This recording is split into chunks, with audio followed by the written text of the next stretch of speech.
Streaming now. Go to live stream. All right. Go ahead, hit that live stream. Hit the is it not working? Okay. I know, but hit the get in the picture. Get us in the picture. Sometimes you have to click on it there you go. There you go.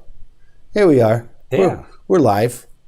It's good to be alive. This is a live stream for the Trust Radio Network where we introduce you and interview important attorneys, because there are important attorneys. And our friend here today, and he is my friend, is Carl Marcyan. You got it.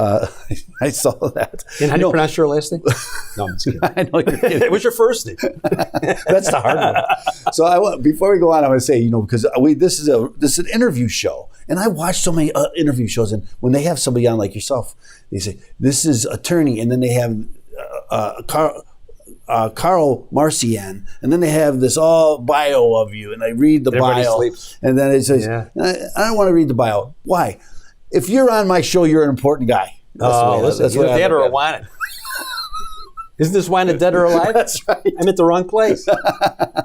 but so I don't want to go through all of that, and I put it in the description. And if people are, we're going to talk about your practice, and so if people know if they need somebody like yourself, they can find you. Sure. You got quite a background, and we're going to talk a little bit about that. But so first, again, I'm going to introduce Attorney Carl Marcyan. Yes, sir. Welcome to the program, Stephen. Good to see you again. No, Always a pleasure. The first thing I want to talk about today. Uh-oh. We saw each other the other night. Run into you the other night. Yeah. So at the 560 event. Yes, it was a very interesting evening. It was good debates. It was. I thought it was just for the audience. It was Dan Proft against Juan Williams. Right. Generally, I've known Dan a long time, and Dan's generally a polite guy, but he buried him, I thought. What did you think? There were a couple of points in time where he just launched. And, Juan is Williams is a very, very educated man. Yes, he is. Speaks well. Been around forever, but some of his commentary, I'm not sure whether it was designed to be so general. Dan is a very critical thinker, and I think he gets frustrated with as he said, bromides. And but it was a great, and I didn't expect it to be such a lengthy evening. It was almost 2 hours long. Yeah. They really went at it in a nice way. It was respectful, but it wasn't polite. Yeah. Always. No. It was not polite. I assume they finished off, shaking hands with each other. I'm sure they did. And then Sean comes in there, and he, adds his stuff. Yeah, I had. I just thought it was great. I thought that Dan was on fire. I told him I had a chance to have a cigar with Dan afterwards out in the parking lot when they kicked us all out. That's my crowd. I love that. I go to many of those events. Yeah. I don't remember there's a couple from our church that was there, because Carl is from my church at St. Patrick, and that's how I know him. And so that's where we were talking and said, "You got to be on my show." I said, "You sure? Are you really sure about that?" So I just wanted to mention that we were at the 560 event, because I always have so much fun. I encourage people, man, if whenever they're having these events, it's not only 560, although I'm a little bit partial to 560. WLS has events that I generally am involved in too, and I go to these events. So I encourage people, go to these events. They're a lot of fun, and especially same thing with WLS. You meet a lot of you think you're alone sometimes in the conservative desert. Yeah, you think you're part of the lunatic fringe, and maybe you're not. Maybe you're not. Maybe we are. I'm not sure. Well, but the fringe is bigger than you think. Then I remember years ago I was at a Dine and Roma event. Oh, they only had so many tickets, and I qualified through I'm not sure how they did it, but it was a wine and cheese event downtown, and that was interesting. That was good too. But I've been on the media many times. I started with Bozo Circus. I was in Bozo Circus. Were you? No, I went to Bozo Circus. I went to Bozo Circus when I was a kid. Okay. And remember the magic arrows. Yeah. Right. So I'm just a little boy, and I'm sitting in the audience, and they're going, and the magic arrows, and that, okay, I just started to raise my hand. Is it me? It wasn't me. Sit down, kid. What I learned later is that those are all connected kids that get picked. Well, I played the game. Did you? The reason was you're connected. Only because but remember, this is black and white day, so there's no color. And my mom bought me a sports jacket that was plaid. It was really loud, and she said, they're going to choose you. They're going to see that jacket. And sure enough, really. Ringmaster Ned came down and says, "Kid, okay, you're going to play the game." Okay. So you're beating my my assumption that all the kids were from connected families. They didn't just pick them. No. Sometimes you had to really work for it. So, of course, I'm a bozo circus. I remember black and white. I watched it every day. Now, what was the show before Bozo? Before Bozo started? They used to have a show called Lunchtime Little Theater, and it was with Ned Locke and some of the same people. Well, you must be a little bit older than me, because I don't remember that. How old are you now? I'm 60. Okay, well, I'm a little older than you. Yeah. I don't remember. I'm not going to tell you how much. But I don't remember that. I don't remember. I know that what I loved about the old days with WGN, it was such a family of affair. Like take off your makeup and go to the next show. Oh yeah. Ray Rayner and as old Oliver and Fraser Thomas and all those guys were doing everything. They were there all. It was like a 9-to-5 job. Whatever's on, you're going to be on it. You're going to do it. Well, one of the greatest guys at WGN was, if you remember, Jack Rosenberg, the sports editor. He'd be the guy upstairs typing. And one of my early jobs was at the Bank of Lincolnwood, and one of the employees was David, who's a lawyer, David Rosenberg, and he's with the Weissman Law Firm. And David asked me, "Would you like to go to a game?" Okay. Well, we were in the press box. That's awesome. Sitting with Brickhouse and Jim West, and, the whole bunch. And that was quite an experience. And his dad is up there typing away. The world's nicest. He just passed away recently, but what a gentleman he was, Jack. What a great memory that was. Yeah. I'm a big Cub fan.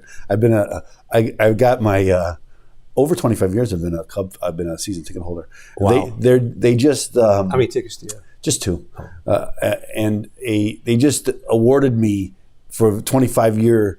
It's more than 25 or more than 25 years. They say, because they're just coming up with this. Yeah. I get to go on May 20th and take batting practice. Oh, great! So, I hope you're practicing. I'm probably going to be one of my kids do it, and which one I don't know.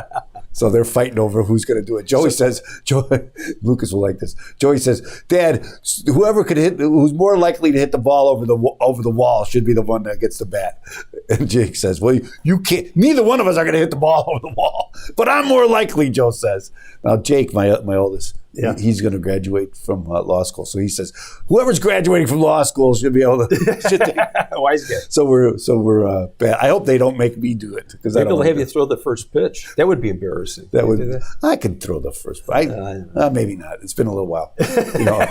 In my backyard though, I had a pitcher's mound and a base. Oh, my were kids, serious. Well, my kids were. So we played in the backyard. Yeah, that's fun. And so it's but you still have your mitt? Oh yeah. I still have mine. It's been some years since, although it's occasionally once a year, a couple times a year, I'll go back in the backyard. Now, did you play baseball in high school? I did a little bit. My kids played. They were all over here, and this is how Lucas, our producer here is Lucas, and his dad was the coach for many years for my kids. Wow! And so they played DYBA ball, and a little bit of high school. Joey did. So Jake did too, a little bit of high school, but I did not. Played a little league, that's what I did. But it was different when we were kids. At least when I was a kid. Yeah. So we already established you're older than me. Not by much. So you say. So, okay. So enough of the.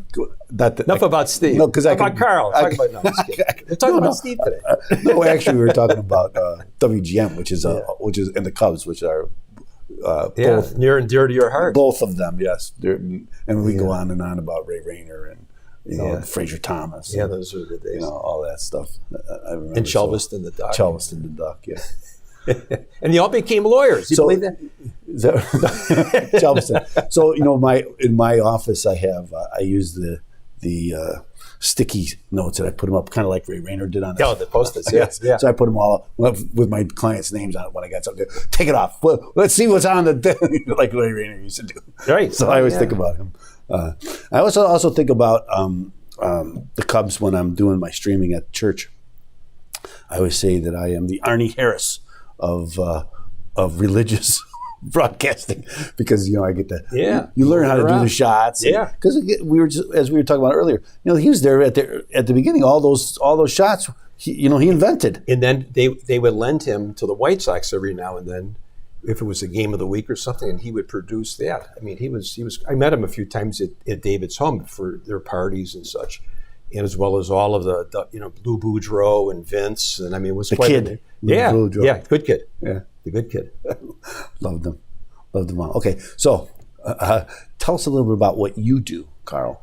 Well, I've been doing it for a long time. After starting out as a tax attorney, believe it or not. I saw that you're a CPA. I am. That's. I became a CPA before I became a lawyer, and I had practiced accounting at then there were the Big Eight, and I was on the audit staff for Coopers and Lybrand, and now it's PricewaterhouseCoopers. Went to law school here in the Chicago area, and at John Marshall, your alma mater. Yes. And then went back to Coopers and was in the tax department for about a year and a half. But I really wanted to be in the courtroom. And it's like someone who's in medical school, they want to be a surgeon. Well, in law school, I mean, when you want to be rough and tumble, I'm going to go and try cases. But it just so happened that the combination of my accounting background and tax background and wanting to be in court, by pure coincidence, through connection with a very good friend of mine, Greg O'Brien, who's a retired Cook County judge, used to be in probate division.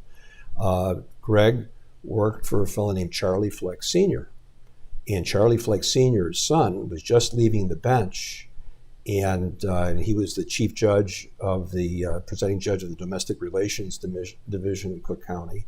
He was just going to this firm with Don Schiller and Joe Ducanto, so thus became Schiller, Ducanto, and Fleck. And I came in about 6 months after that. It's a pretty prestigious firm. Yeah, no, it was a great firm. Great firm. And even before I was an attorney, I had heard of them. So that's how I didn't know a lot about attorneys. Yeah, well, it was a unique place because the law had just changed in Illinois, and it became much more business oriented, equitable distribution. So instead of being nefarious and trying to find things out about what bad things people are doing, it became more of a business dissolution.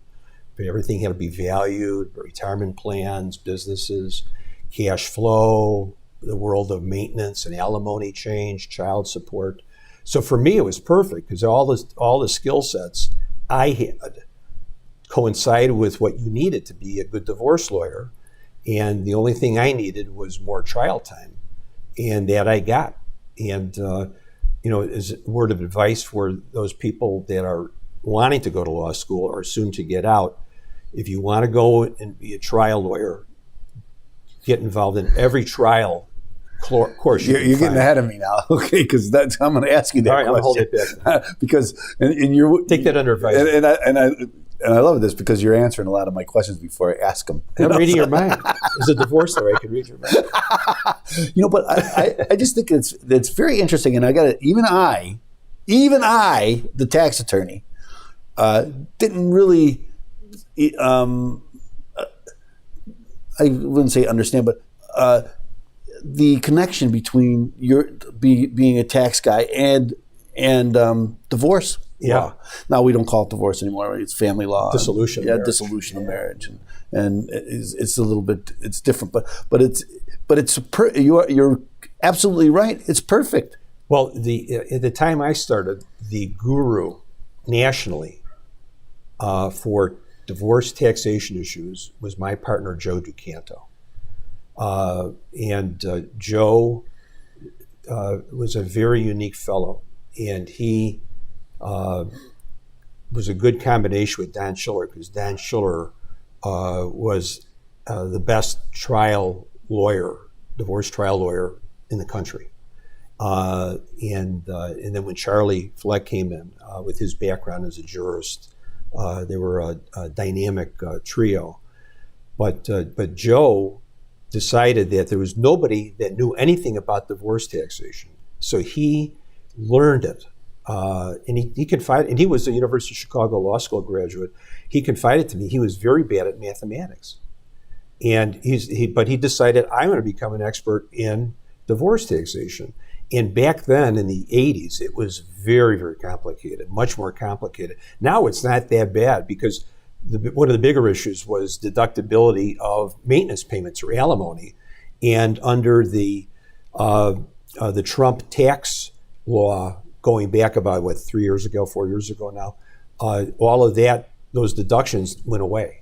And so a lot of the creativity that divorce lawyers could employ with the arbitrage of after-tax dollars went by the wayside. And so, as lawyers, we miss that because that's where our skill set of how to figure out all those little nuances. But the government figured, hey, we're losing so many tax dollars because the payors were at a tax bracket higher than the payees. So the payors tax bracket gave them a huge deduction, and then the payees' income was at a low level, so the government was losing out. So, but it's still good. I think it's a terrible thing that's what they do. That's what the IRS worries about. How we can get more money out of people, and it's a sad state of affairs. I was listening to Ted Cruz recently talk about abolishing the IRS, and I'm a backer of it, but it would kill me. But I don't think I have anything to worry about. Yeah, I think you're safe. Probably for the next 100 years. I don't think the IRS is going anywhere. Because you look at as you just pointed out, how there was a whole cottage industry about that. Yeah. And there's a whole segment of our economy based on accounting and the way the tax code is now. Yep. To totally turn it over like the Republicans proposed early this year. Yeah. And they passed it, but of course probably passed because they knew it wasn't going to go anywhere. Window dressing. But I want to know where these 80,000 new IRS agents are going to come from. Industry can't find 80,000 new CPAs or accountants. Young students aren't going into that area. It's to them, it's not exciting enough. They want to go in IT and other areas. So who knows? I don't know. Well, here's my take on this. They're going to get IT people because that's this AI going into information reporting and information returns and all these 1099s and all of this, all of these the IRS tracking everybody and every dollar that comes in. I think that's where they're going. My own opinion. Well, in the Wall Street Journal yesterday, the day before, was an editorial dealing with the fact that where the government really wants to go is there's not going to be any more reporting that you do, self-reporting. It's going to go, all the numbers go to the government and they're just going to process it. And then the burden shifts back to you to say why it shouldn't be the following. And that will be horrific because you know how it is dealing, if there's any IRS agents out there, it's a tough job, and I understand it. Mm-hmm. But the problem is, and I did work at IRS for a year. Did you? When I was in law school, I was in the research. I was in what was it called? I'll think of it in a moment. But I did all the research in the library in the Klozinski building for all of the agents. Interesting. And it was an offshoot of the Joint Committee, and every IRS district had Carl doing research. Plus providing research to all the agents. And it's a lot of, there's so much to know. It's impossible to have knowledge about all these things. And the beauty of the system we have is that you've got all these practitioners out there, and when you think of all the different ways they're thinking about it, it's unusual to have that kind of mental power focusing on those types of issues. And to have the government just create it and tell you what to pay, unless you're going to do a tax return on the back of a postcard and there's no deductions, I don't know how they're going to do it.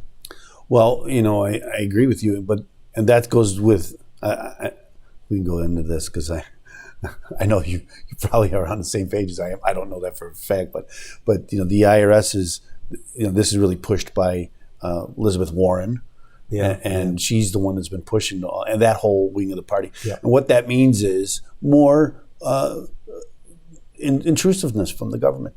Coming into and looking at all of our records and then telling us what we can keep and what we can't keep. Well, they wanted to have free reign to go into our banking records. Well, as you say, they can't really do what they want to do without doing that. Yeah. Right. There's this big case that's coming out. Maybe you're familiar with the Polselli case that's coming down through the Supreme Court. Are you familiar with this case? Vaguely familiar. This is a Fourth Amendment. They're saying that the IRS went in and went through the taxpayer's wife and his attorney's records, bank records, without their notice, notice. I did read about that. Yes. Okay, this is a big case about privacy. Yeah. And what power does the IRS have? Right now, the law allows them, if they have reason to believe that there was some tax issues, that they can go into somebody's bank account without. So to me, this is a clear violation. But I'm a strict Fourth Amendment guy. When you were at Marshall, did you have Trudeau? I did not. So he was a torts teacher mainly, but his forte was privacy issues. And I remember in school and his talking about that. And I mean, the guy he was prescient about the fact that with this digital age coming, that our personal liberties, privacy especially, was going to be in a state of siege. And he was very correct. And what happens is generations forget what they don't have. Because they just don't realize things were different 2 generations ago in terms of your right to privacy. Yeah. And they get used to this intrusiveness. And the bromide typically is, well, if you haven't done anything bad, you got nothing to worry about. There are so many laws in this country that, and you see it now with the activist attorney generals and district attorneys and state's attorneys that don't want to prosecute crimes that are happening on the street, but when they want to go after, and I'm not talking about Trump, I'm just talking about generally, they will look for the person and they're going to figure out what crime you created. Not that they know a crime, but they're going to go find one for you. Mm-hmm. And that's very dangerous. And given the complexity of our laws, it's not impossible. It's not. Listen, who amongst us? I've heard analysis. People say, that all of us break some laws at some time in every week because it's so, it's so complicated and there's so many laws out there. You don't even know that they exist. And we all know ignorance of the law is no excuse. Right. But there's so many. How could you know them? You can't. We talk about tax law being complicated, right? Yeah. Except unless they're Al Jenner. Then you don't have to file your tax returns for 10 years. That's an old joke. Not a joke, it's an old story. Yeah. As long as you're buddies with every president, no matter man, you're good. That's right, except for Trump. Yeah. Don't say that name. We'll be banned. We are already. Forget it. It's too late. So again, you kind of beat me to it, but when you became an accountant or a CPA, right? Yeah. Where'd you go to undergrad? I went to Kalamazoo College in Michigan my first 2 years. My parents really wanted me to become a doctor. And after about a year, I thought, I don't want to become a doctor. I have no interest in these things. And I was going to take classes, and that's in Kalamazoo, Michigan, Western Michigan universities there. And I was going to start taking business classes, but K College was not real helpful about letting that happen. So I went to a school here in Chicago, DePaul. And a good friend of mine, Mike Brennick, who's a retired public defender and practicing law in Chicago doing real estate. So why don't you come, try accounting? I had not taken any accounting classes. And at K College, there was one trimester where it was called career service. So I went back home and I worked at the Bank of Lincoln where I'd been working since 7th grade. And I took a couple of classes in accounting at DePaul.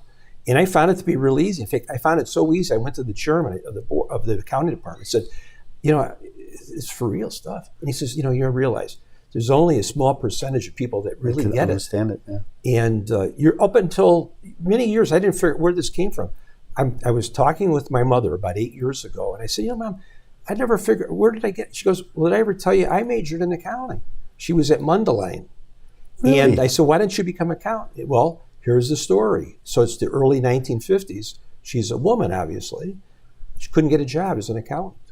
Best she could get related to accounting was a secretary at the IRS. And she said, I don't want to be, not that there's anything wrong with it, but it's not where I want to go. And she stayed at school an extra 6 months, got her teaching certificate, and then she became a Chicago public school teacher, and then later a principal at LaSalle Language Academy at Hibbard School. But so you wonder where, but I think, I'm not sure what your beliefs are, but I think a lot of our talents we carry in, it's genetic. I agree with that. And because it's like that with accounting. To you, you said it was easy. How many people struggle with accounting? Yeah. I was a finance major. It just came, I love math. Yeah. Right? So I was telling when I was my nephews, my niece, my own kids, I say, what's the first rule of math? Have fun. Because I always have fun with math. A lot of people struggle with it, but it was easy for me. Yeah. So like you're talking about with accounting, it just seemed to come to you. Yeah. And most people it doesn't. Some people don't. No, it's true. Okay. And but I think that there's things that maybe you aren't talented in, but if you work hard enough, and you know how it is in law school, there's some subjects like, well, gee, and you just work it, and one day you get it. But it requires hard work. Mm-hmm. But it's a skill set of you knowing how to learn as well. Now you mentioned about being an accountant before you went to law school. Right. Did you always want to go to law school? I did. Well, yes. I had an uncle that practiced law. He had an office over at back then it was called the Tower Building at Milwaukee and Damon and I forget the Six Corners. Yeah, Six Corners. And that building that's right now, it's a hotel, I think, with a pool. It was by Super Dogs over there. No, this is further. This is down in the old. This is like around Wicker Park. Okay, Devon. Okay. Yeah. Not Devon. This is Damon. Oh, Damon. Milwaukee, and is it Ashland? I forget where it's the old neighborhood, like Noble Square and that type of thing. But he was, to get back in point, so he practiced law, and he had a general practice. He was the guy that was the Republican committeeman in Jefferson Park as well. But and later on, he turned to he was friends with Nixon and Reagan, and it was pretty cool stuff.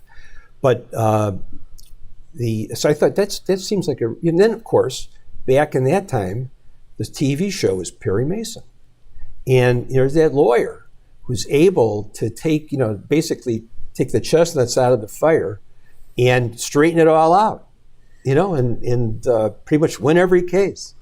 But the best part was when they got that check. Remember, the client would hand the check. Perry'd have the big smile. There's attorneys of a certain age. I'm just kidding about that. I mean, you've got to get paid for what you do. Absolutely. It's part of it. You couldn't do it if you couldn't. There's attorneys of a certain age that whenever I talk about this, it's Perry Mason. Yeah. Because he was the icon of. It's still on. If you go on, the cable channel, they've got it on at 9:30 or 10:30. If I run across it, I don't watch a lot of television. But if I run across, I'll stop and watch. I don't know. I can watch it for a couple minutes. I don't often watch television, but when I do, it's Perry Mason. I know. Only interesting stuff. So, and I'm always interested in and you've kind of touched on that a little bit because you were you were doing accounting and you see how that could work. Yeah.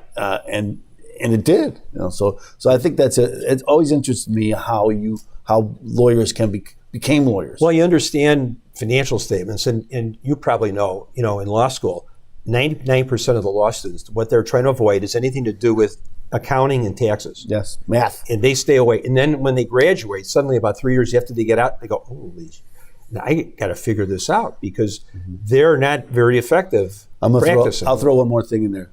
Technology. Lawyers don't like technology too much. Yeah. And so, and those are my three things, right? I was a finance major. I've always been on the cutting edge. These are the things I like. Either that or a glutton for punishment. Those are the things I like. So, you always do what you like. That's what that's when I went to college, that's what brought you where you are, right? You do what you like. Well, and if you're going to be doing it a long time, you better like it. And there's a lot of people we know, they get involved, not necessarily the law, but sometimes, and they hate it. And it shouldn't be that way. I mean, you and I you'll never stop practicing of one manner or another, for certain reasons. Sometimes you got to cut back and do a little different type of practice, or different nuance of the practice. But yes, and I just found it to be an aspiration of mine to be in a courtroom and trying to convince the listener of my case and why I am right on behalf of my client. And that to me was the epitome of being a lawyer. And that's the part I like the most. Going to trial, it's just not showing up and doing it, although some lawyers have that talent, but the vast majority of the time it's the preparation that goes in, getting ready for cross-examination, doing the depositions, getting the interrogatories answered, and then you got to put that all together and analyze it, getting expert witnesses together, prepping them, deposing the other side's experts. And then there's all the chess games with the rules of procedure, and then blocking things on motions and limine, and all of that is fascinating. And it's just a big chess game, as Mel Lewis used to say at Marshall, it's a three-dimensional chess game, and it really is. And we've had this exciting discussion here on my show between attorneys recently about litigators and trial attorneys. Do you see a difference? Yeah. Litigators to me is it's a more encompassing definition. It could be being a trial lawyer, it could be a subset of that. But litigation and discovery and all of the motion practice, it's a whole different animal than the trial lawyer. Trial lawyer skills there are very few really, really good trial lawyers. They get the pulse of what's going on, and you probably experienced too. You've got somebody on the witness stand, and you're cross-examining them, and you're throwing out bits of questioning, of information, and you draw them down the path. And it's almost, maybe it's an exaggeration, but almost metaphysical. It's like a Merlin-esque activity because you're moving them. I like that Merlin-esque. I like that. Well, you're moving them where they don't want to go, but you're pushing them there. And many times it's because the witnesses are you get on a witness stand, you're scared. You're upset unless you're a professional witness. And even then you can get professional witnesses to be upset. And I've had a few, more than a few, but one case in particular that I tried out in Rock Island about 12, 15 years ago. We were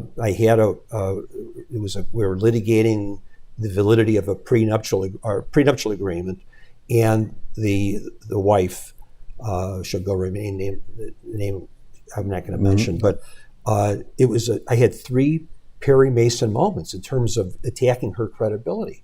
And one thing they train you in law school, especially in court, you never go out and accuse somebody of being a liar. It's just uncouth. It got so bad. I said, "And Mrs. You're nothing but a liar." Like, oh, geez, I'm going to be held in contempt of court. Well, then I looked, here's an interesting Cub connection. I look over at the bailiff. It's Gene Oliver, who he was part of the 69 Cubs. He was a utility player. He was from that area, so he had a job as the deputy. And then I look at my counsel table, and I had a paralegal that he was a lawyer, Leon Godkin from South Africa, but he was here and he was working as a paralegal for me. And he's shaking his head yes. And my client's there and he's shaking his head yes. Then I look over at the opposing counsel's table. He's shaking his head yes. And then I look at the judge. But that whole dynamic to draw that, because I had to work through that witness piece by piece by piece. And then I think even she started nodding her head. I mean, what was being said was absurd. But that was fun. I think you can see that how much you love this, right? And I thought it was interesting, right? Because you're a family attorney, you're a solution, right? Yeah. And what a lot of attorneys will point and say, if I had to do that my career, I'd just be unhappy for the rest of my life. Yeah. And yet I know so many family attorneys who aren't unhappy doing family law. Well, it's not all. I mean, one day what you've done for one client today, and they think that you are the Messiah, and then you'll do the same thing for the client number 2 the next day, and they may not think that highly of you. It's a very tough practice because it's expectations that you're managing, and you need to let your client know what reasonable outcome would be, what the normal expectations. The worst thing a lawyer can do is to oversell a client on what to expect. And you and I both know lawyers that they feel an inadequacy and an inability to get clientele, so they'll sell themselves and tell clients far more than what they can deliver. And they do it by crossing their fingers or double crossing their fingers. And that's not the way to do it. And the good lawyers don't do that. They are straight up. And most clients, the vast majority, appreciate it when you tell them the straight scoop. And they may give you the green light to go ahead and push it to the max, but they know the risk involved and what could happen. So here we are. So then you've just mentioned some things what else would you say makes a good attorney? Well, you have to be a very good listener and know when to keep your mouth shut. You see so many lawyers that new client comes in and all they want to do is tell the client why they're the next best thing since sliced bread. Clients don't want to hear that. They're showing up to talk to you because they've got a good impression of you. They're not going to show up to a lawyer that's got a bad reputation as far as they're concerned. So don't oversell yourself. Listen, but you need to listen to what they want. You're there many times as the first level of like a first responder from a mental health point of view. They need somebody to talk to. They need somebody that they can relate to. They got to get it off their chest. And you and I have been around long enough so that you know on occasion we get ourselves in issues. And it's tough being a client. And you really have to appreciate that. So shut up, lawyer, and listen to what the client is telling you. And then after you've had it and digest it, and you may not want to do it on the first meeting, maybe the second, where you then interpret for them, sort of like the soothsayer. But that's number one. Number two is whatever area of the law you're in, you better know it well. Because there's a lot of other lawyers there. But it doesn't take too much to know more than the next guy. And you need to keep up on the law as well. And number three, it's always good to be friendly with the judges. I like that. That's very good. Now, we kind of got off my regular track because I'm going to ask you this now. As you know, I have two sons, and both my sons are in law school. One's coming out. Congratulations. Yes. One's graduating. In 2 weeks, he brought his gown home. Wow. In the cap and gown. Nice. When he was graduated from, that's a proper term, from U of I, he didn't walk. Either than my other son, I ain't walking through. They don't want to walk down the aisle. Yeah. No, he's going to walk this time. Because it's going to law school it's a tough road. Now you kind of touched on it a little bit, but give my sons some advice. Well, find an area of the law that really excites you. And there's so much available. I mean, we know a lot of people went to law school and they never practice after that, but they go into some allied area. And then find the best possible choice of a firm or practitioner to affiliate with, because you only learn basics in law school, but you need to learn how to practice law, and that'll take years. And I was fortunate enough early on to work with the very best, with Don Schiller and Joe Ducanto and Charlie Fleck. And there were others too. Phil Lieb was with our firm, and he was a retired judge now. Great mentors. These folks imparted their wisdom, their practicality, and their emotional intelligence on how to practice law. So my recommendation to your sons is get affiliated with the best people and stay away from the people that aren't good. And the lawyers know who to stay away from. We all know the people that are on the fringe.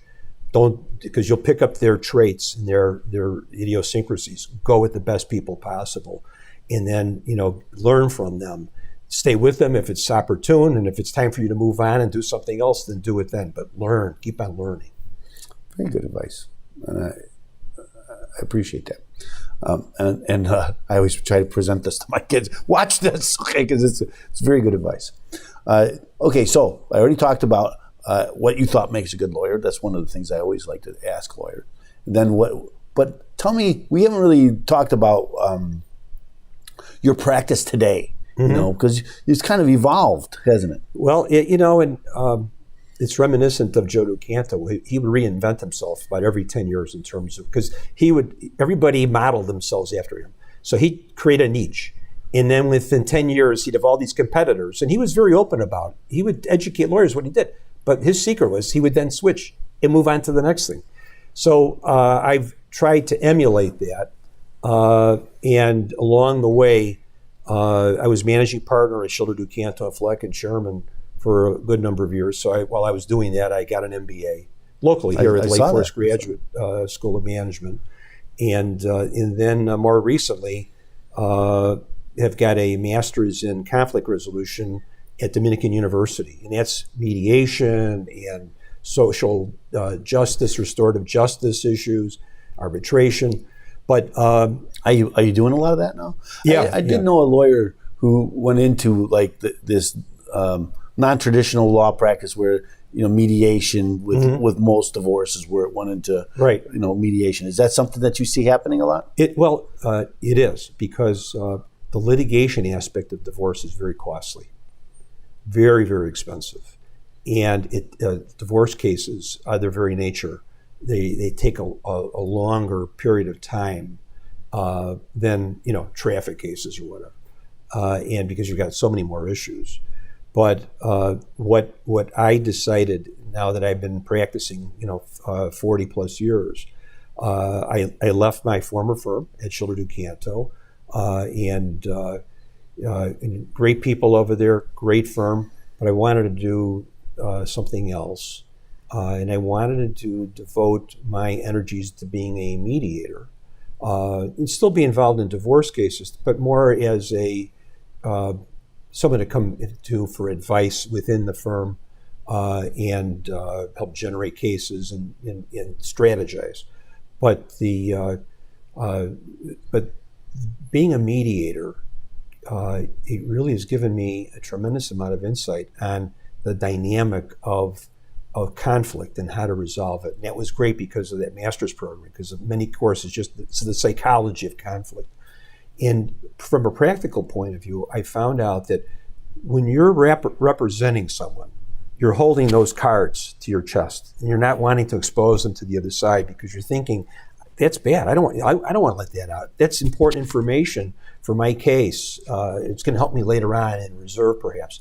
Holding your ammo back, But the world of a mediator is where you get to talk to each side in a confidential manner through they call it caucusing.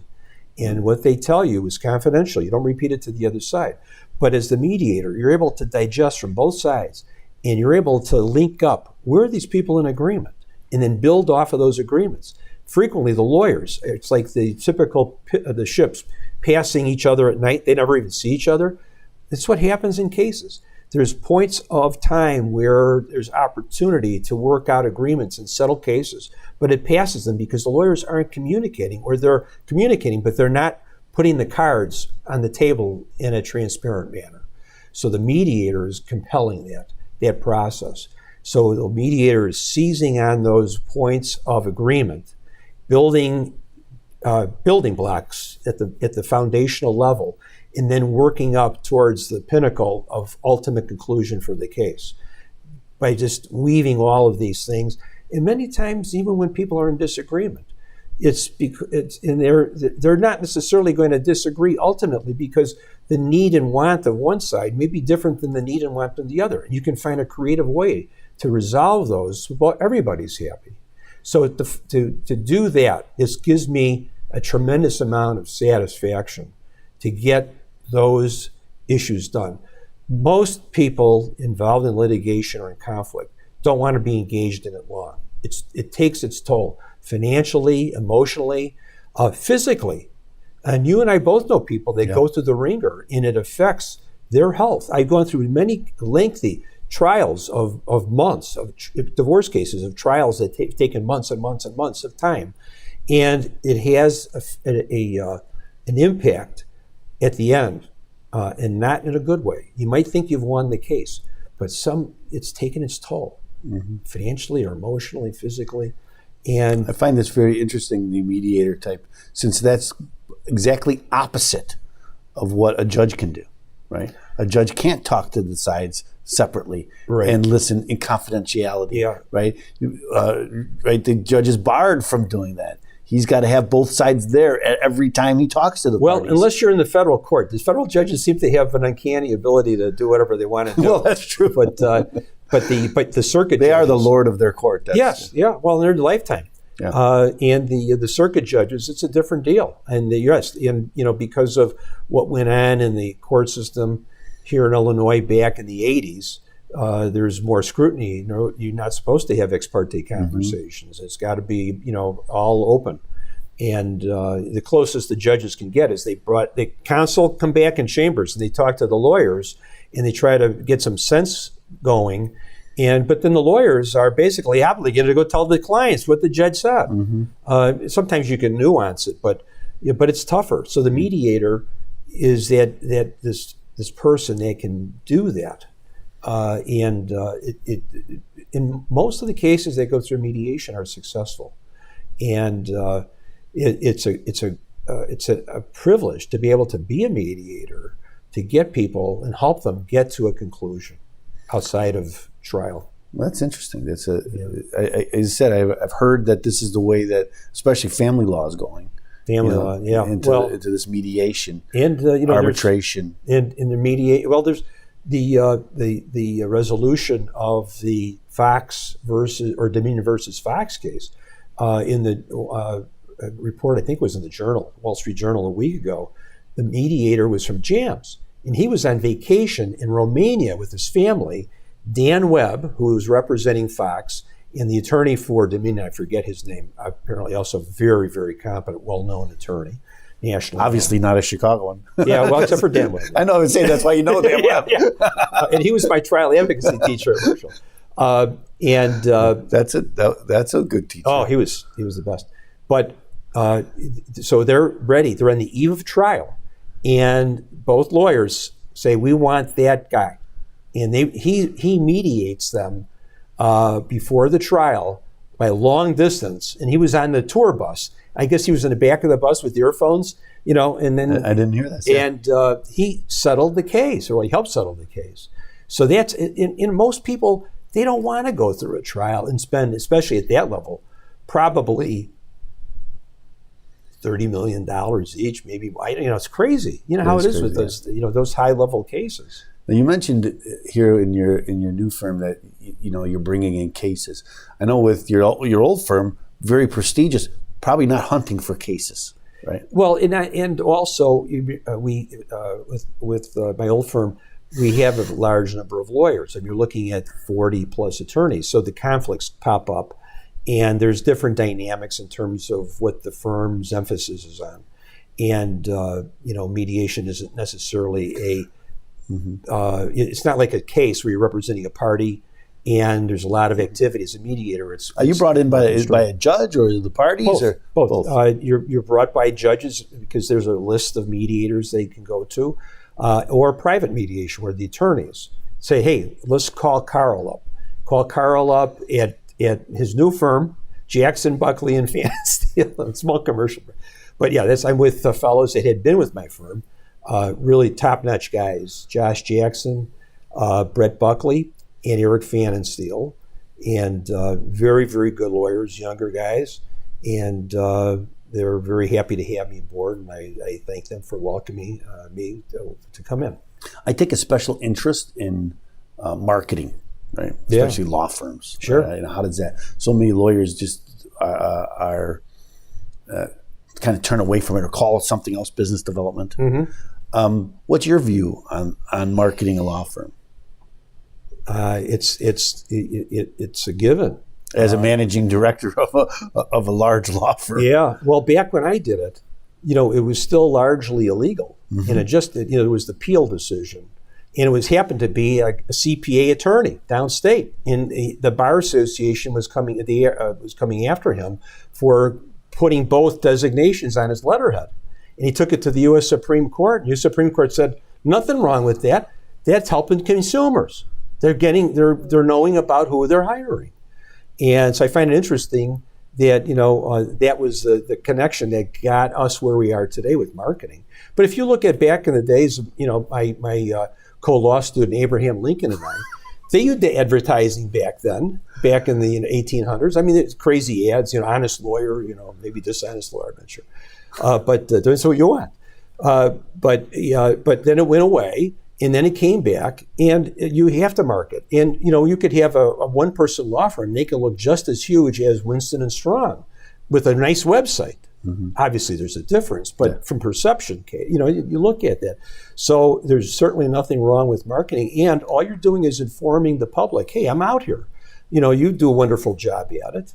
When I was managing partner the first time in the firm, this was back in the 95, 96, 97, thereabouts, and I had a salesperson come in from WFMT. He said, I've got a great idea. I said, what is it? He says, well, your market and our market are the same. So I'll say, why would you? And he showed me the demographics in terms of the socioeconomic listenership and the in our firm in terms of what our market niche was. And we started putting public service announcements on. In fact, it was with mediation. Ben Makoff had just retired from the bench, and he was the mediator. So we weren't advertising for advertising's sake. It was a public announcement, service announcement about here's a different way to resolve your problem. So and then it kind of went from there. But now every law firm's got a website. Most law firms have got a marketing person. Most law firms use social media. That's how it goes. Yeah, I always say it's your duty to tell people about yourself because they got to hear that because you got to say I'm good at what I do, and they need good representation. Right. If they never hear about me, how can they help them? As Joe Ducanta would say, there's no sense in putting a bushel basket over the flame. In order to see the flame, you got to expose it. So that's all we're doing. I got it. So, I got a lot more questions, but I'm not going to hold you anymore. We're going to have you back because we can. Second installment. Yeah, because I could talk to you all day about it. I'll interview you next time. No. You want to, why, you're afraid to lose listeners? No, I'm not afraid. I'm not modest, so I'm on all the time. No, this was fun, though. It was great. And I can't believe that 3 hours has gone by. It only seems like 3 hours. Thanks so much for joining us. All right, thank you. That was very informative. Man, I just like, and I love that we're going on this. I have this ongoing now. Every week we're talking to litigators and trial attorneys. And the difference of opinion amongst lawyers is pretty amazing, don't you think? So thanks so much for joining us. That we're going to have you back. Thank you. We're still on. Okay, yeah, I thought we're up for this. Not yet. Wouldn't have been scratching my nose like that. My wife told me, "Don't touch your face." Okay, I'm sorry. Sorry, Anna. Okay. Thanks so much for joining us, and we'll be back next week. I don't know who we're going to have, but you should join us, so you should find out.